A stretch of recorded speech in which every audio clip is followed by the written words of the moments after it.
You're listening to Systemic Error Podcast. The failure was designed. This issue is not going away. Attorney eviscerates DOJ's claim on withheld Epstein files by Alexander Willis.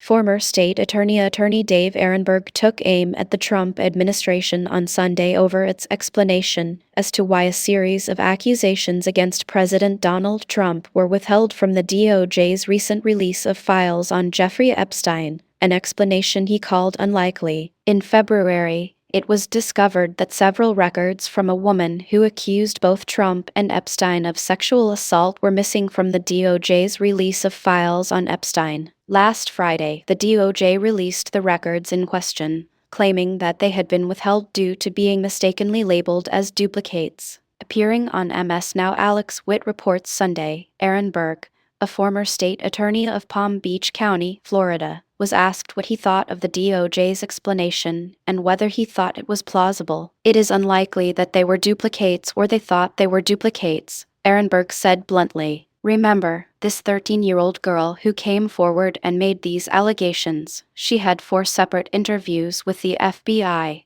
The releases were of the first interview, when she pointed the finger at Epstein but did not accuse Trump of anything. The second, third, and fourth interviews where she accused Trump, those were the ones that were not released." The newly released records include several interviews with a woman accusing Trump of sexual assault in an incident that ended with Trump reportedly hitting her and pulling her hair. According to records, the woman, whose name is redacted, indicated she was between 13 and 15 years old at the time of the incident. Ehrenberg claimed that today, the accuser is apparently 55 years old. Another detail he said raised more questions as to why the records were withheld in the first place, and whether Trump and Epstein had become friends earlier than in the late 1980s as previously reported. "The decisions on releasing these documents are clearly, in my mind, being made out of 1600 Pennsylvania Avenue. It's the guy whose picture is on the banner outside the Department of Justice,"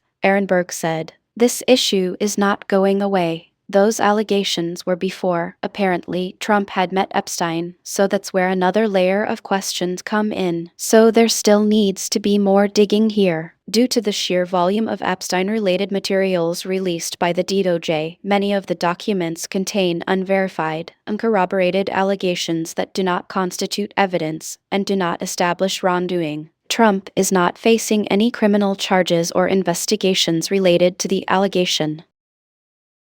Our analysis. Analyzing the shadows, the DOJ's dubious handling of Trump-Epstein allegations. In a related that seemed that former attorney Dave Ehrenberg, the lawyer of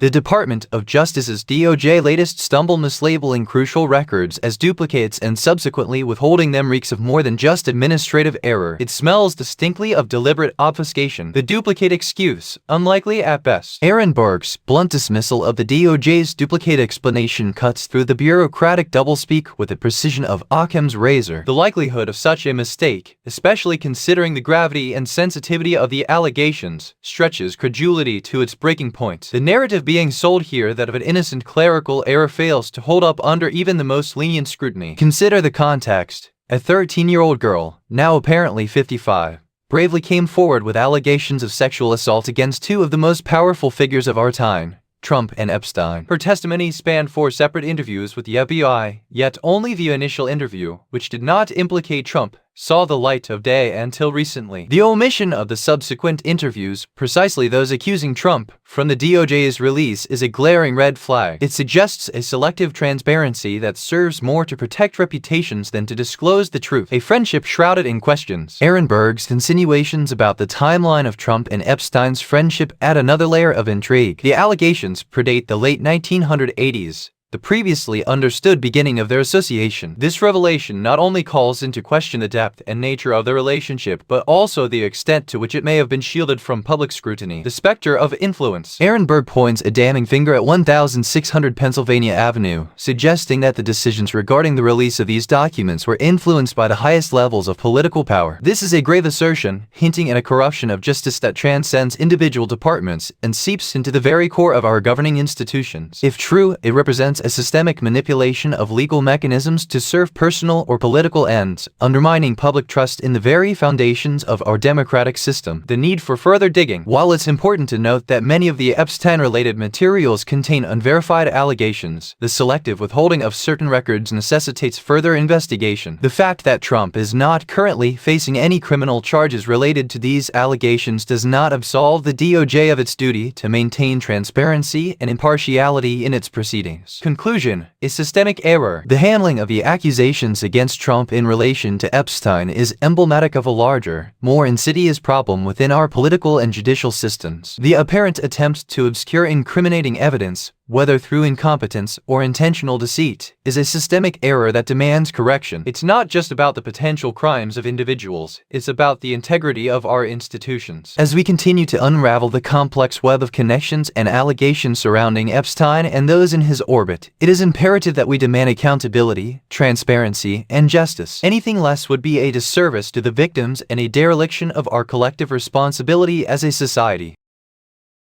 You've been listening to Systemic Error. Thanks to Raw Story for today's article with the automated voices of Amy and Ryan. Thanks for listening.